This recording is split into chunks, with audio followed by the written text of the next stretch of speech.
मेरे प्रिय दोस्त, मेरी बहन, मेरे भाई, मेरे मित्र, जय यीशु की। आइए हम परमेश्वर के वचन की ओर आगे बढ़ते हैं। आज की सुबह आपके लिए आशीष का कारण बने, आपके दिन को प्रभु यीशु के नाम में परमेश्वर बना दे और आपके साथ परमेश्वर के फरिश्ते चले, दिन भर आपकी अगुवाई करें और आपको आत्मिक मोहन में बनाए रखें और दुष्ट की सारी शक्ति से परमेश्वर के पुत्र की जो फरिश्ते साथ चलते हैं वो आपके साथ रहकर आपको बचाएं, आपकी सहायता करें। आइए हम मरकुस की किताब उसका 3 अध्याय में चलते हैं और उसके 20 पद से बात करते हैं और उससे आगे और आगे बढ़कर परमेश्वर की वचन की चर्चा करते हैं। वो तब वह घर में आया और ऐसी भीड़ इकट्ठी हो गई कि वे रोटी भी ना खा सके। मेरे प्रियो, उससे पहले 12 लोगों की नियुक्ति की गई, 12 लोगों को आशीष दी गई, 12 लोगों को दुष्टात्मा निकालने का अधिकार दिया गया और उन शिष्यों को नाम बदले गए, उन शिष्यों को चुना गया और उनके नाम बताए गए लिस्ट में। वो प्रचार में मैं नहीं लेकर आ रहा हूँ कि पतरस का नाम, जो सिमोन का नाम पतरस रखा और उसके ऊपर चर्चा की गई। उसके बाद उसने उनके फादर के नाम जो जो थे वो बताए गए और 12 शिष्यों को चुना। पर मैं आगे बताना चाहता हूँ कि वो इतने बिजी रहने के बावजूद, चुनाव करने के बावजूद, उन्हें अधिकार देने के बावजूद, कहते कि वो घर में आया। घर में इसलिए आते हैं लोग कि वो आराम करें और अच्छे से भोजन करें और फिर आराम करके थोड़ा सुस्ताएं और फिर से वो एनर्जी को और ताकत को प्राप्त करें। और यहाँ पर लिखा है कि तब वह घर में आया शिष्यों के साथ और ऐसी भीड़ फिर से इकट्ठी होगी, क्योंकि आपको पता है कि जब यीशु जहाँ भी गए, जिस जगह पर भी गए, वहां पर लोग भीड़ इकट्ठी हुई। अगर यीशु उनको नहीं मिला तो वो उसे ढूंढने के लिए निकल पड़े।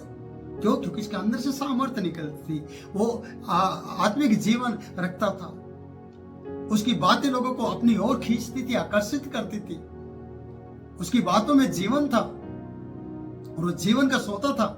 इसलिए लोग उसे ढूंढते रहते थे, उसकी खोज में रहते थे। आज विश्वासियों में शायद ये बात नहीं पाई जाती, पर उस समय में ऐसा होता था, क्योंकि ऐसी भीड़ इकट्ठी हुई। ऐसा बताया जाता कि वे रोटी भी ना खा सके।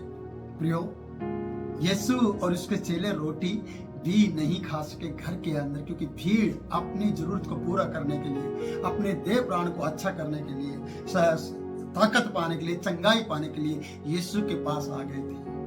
और एक ऐसी भीड़ इकट्ठी हो गई थी कि वो रोटी खाने तक भूल गए थे। ये रोटी खाने के लिए उन्हें समय नहीं मिल रहा था। क्या आपके पास वो समय है प्रभु के लिए?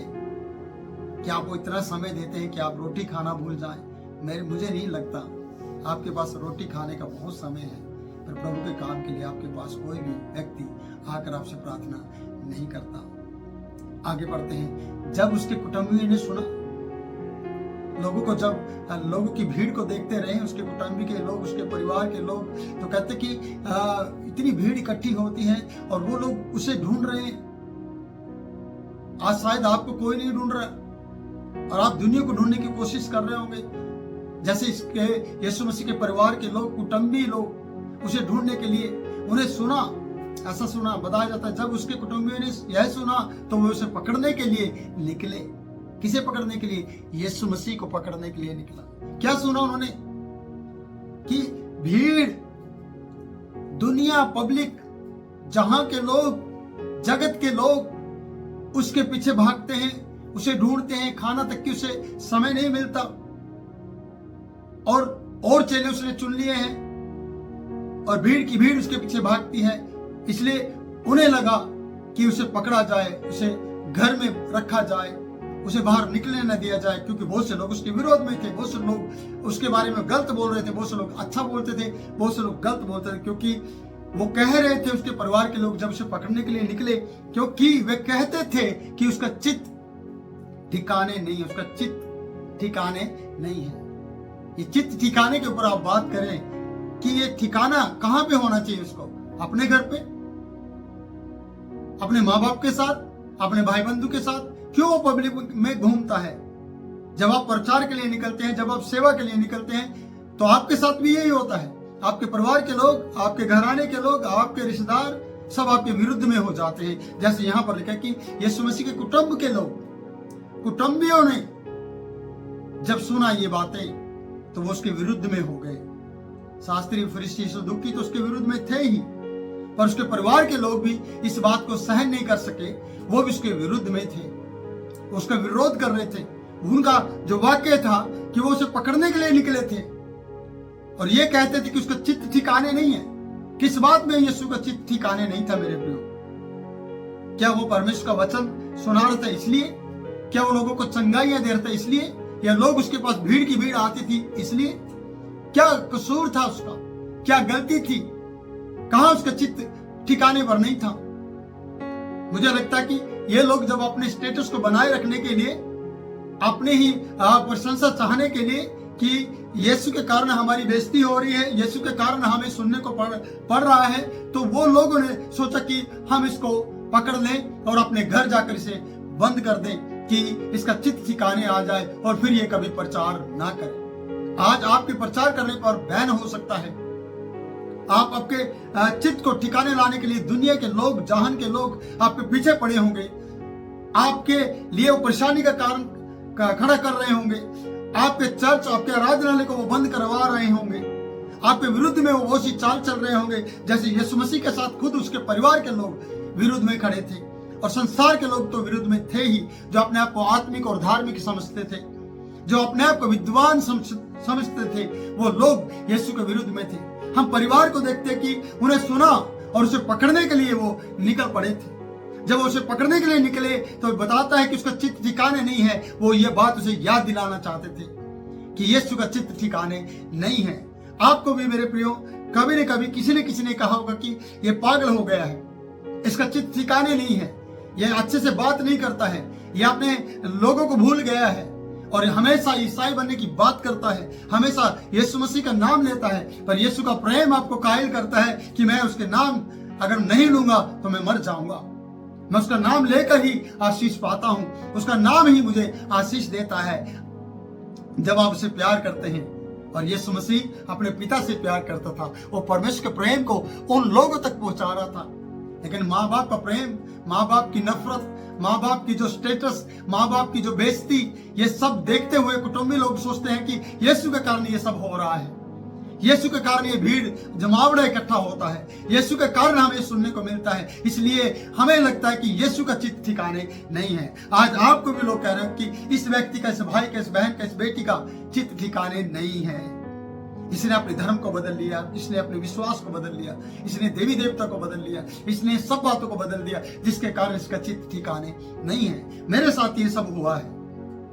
मुझे बहुत से लोगों ने पकड़ के मारा है, बोला इसका चित्त ठिकाने नहीं है। मेरा चित्त ठिकाने था, यीशु के ऊपर मेरा चित्त लगा था और यीशु मेरा ठिकाना था। धन्य हो जो परम प्रधान के छाए स्थान में बैठा रहे और परम प्रधान की छाया में वो ठिकाना पाता है। और मैं परम प्रधान की छाया में यीशु के कारण से ठिकाना पा चुका था और लोग मुझे कह रहे थे कि इसका चित्त ठिकाने नहीं है। आज परम प्रधान की छाया में, परम प्रधान की प्रचार को करते हुए यीशु मसीह उसका पुत्र बनते हुए, देह में आते हुए, खुद परमेश्वर का पुत्र बनकर परमेश्वर आया और वो उस पिता की आराधना करता, उस पिता के बारे में बताता है और लोगों को दुष्टात्मा से छुटकारा देता है और लोगों की परेशानियों को दूर करता है। आज उसी के लोग, उसी के परिवार के लोग, उसी के कुटुंबी के लोग ये कहकर उससे कह रहे हैं कि इसका चित्त ठिकाने नहीं है। मेरे प्रियो, अगर वो बात उसके लोग, उसके समाज के लोग, उसके रिश्तेदार, उसके परिवार के लोग उसे यीशु से कह सकते कि इसका चित्त ठिकाने नहीं है, तो आप सोचेगा कि आपके साथ कितना बुरा वो कर सकते हैं। आपके अपने लोग भी, आपके समाज के लोग भी, आपके गांव के लोग भी, आपके शहर के लोग भी, आपके साथ रहने वाले लोग भी, आपकी पत्नी भी, यहां तक आपका पति भी, आपके बच्चे भी और आपके माँ बाप भी। आप सोचेगा कि वो आपको कह सकते कि आपका चित्त ठिकाने नहीं है। सोचेगा प्रियो। और लिखा कि शास्त्री भी, ऐसा लिखा है, माँ बाप, कुटुंब, परिवार भी उसके विरुद्ध में थे और लिखा शास्त्री भी जो यरूशलेम से आते यह कहते थे कि उसमें शैतान है। शास्त्री भी उसके विरोध में थे, जो शास्त्र विद्या जानते थे, जो वचन और बाइबल को अच्छी तरह से जानते थे, वो लोग भी, जो व्यवस्था को मानते थे, वो लोग भी कह रहे थे कि इसके अंदर शैतान है। और वो कहते कि ये दुष्टात्मा जो निकालता है सरदारों की, दुष्टात्मा के सरदारों की सहायता से, दुष्ट आत्मा को निकालता है। दुष्ट आत्मा के सरदार की सहायता से। उस परमेश्वर के पुत्र को दुष्ट आत्मा के सरदार की सहायता की जरूरत नहीं है। बेकायदा बाइबल बताती है, जब हम दूसरे अध्याय में और पहले अध्याय में पढ़ते कि दुष्ट आत्मा चिल्लाती है और यीशु मसीह उन्हें चुप करता है।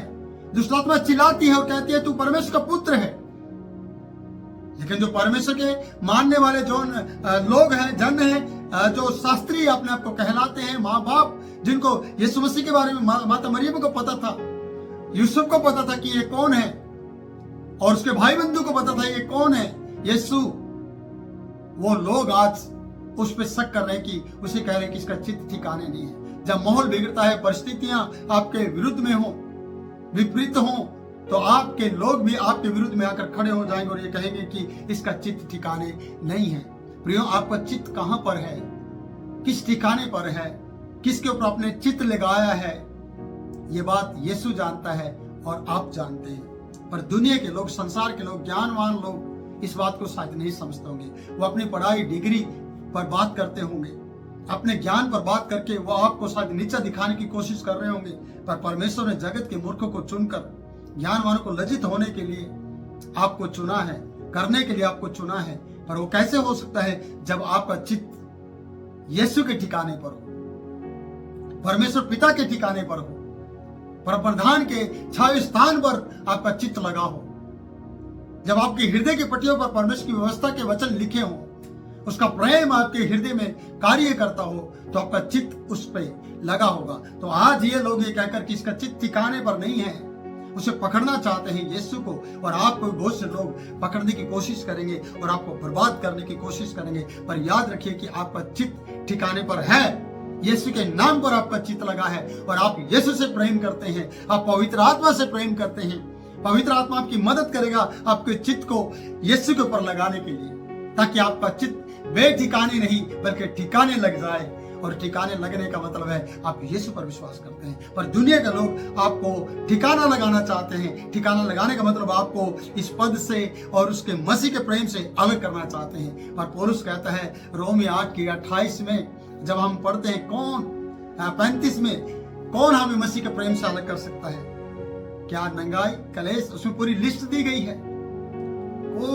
कोई भी जोखिम, तलवार, कुछ भी, अकाल हमें परमेश्वर के प्रेम से अलग नहीं कर सकता है। अगर आप इस बात को अच्छी तरह से जानते हैं मेरे प्रियो, रोमियो 8 के जब 35 पद से आगे पढ़ेंगे आपको पता चल जाएगा कि मृत्यु भी यहाँ तक आपको अलग नहीं कर सकती है। तो आपका चित्त ठिकाने है। मैं आपको कह रहा हूँ कि आपका चित्त ठिकाने पर है। आपका चित्त यीशु मसीह पर लगा है। आपका चित्त यीशु पवित्र आत्मा पे लगा है। आप मसीह से प्रेम करते हैं तो आपको कोई भी है ना आपके चित्त को ठिकाने लाने के लिए ताकत नहीं रखता। ताकत यीशु मसीह के पास है और वो ताकत आपके पास भी है। इसलिए प्रियो, कभी ना घबराएं, कभी चिंता ना करें। आपका चित्त यीशु पर लगा है। मैं ऐसा आपको विश्वास दिलाना चाहता हूँ। और वो यीशु को पकड़ना चाहते हैं, यीशु को बंद करना चाहते हैं, यीशु को घर ले जाना चाहते हैं। यहाँ तक कि शास्त्री लोग भी उसके विरुद्ध में हैं, माँ बाप और घराने के लोग भी उसके विरुद्ध में आ गए, क्योंकि वो अपना स्टेटस बचाने के लिए इस प्रकार की बात करते हैं। कहीं आप अपने स्टेटस बचाने के लिए अपने चित्त को है ना किसी और पर तो नहीं लगा रहे कि मैं यीशु का नाम लूंगा, लूंगी तो कहीं मेरी बेइज्जती ना हो जाए, मेरा स्टेटस ना खराब हो जाए, मेरा वर्तमान ना खराब हो जाए। मेरे प्रियो, यीशु के रहते हुए आपको कोई भी बेइज्जती नहीं कर सकता। करता है तो यीशु की बेइज्जती करता है। तो प्रभु इन वचनों के द्वारा आप लोगों को आशीष दे। मैं परमेश्वर दास आपसे विदा लेता हूँ नए वचन के साथ। फिर मिलूंगा नए वीडियो में। तब तक के लिए आप मुझे इजाजत दें। जय यीशु।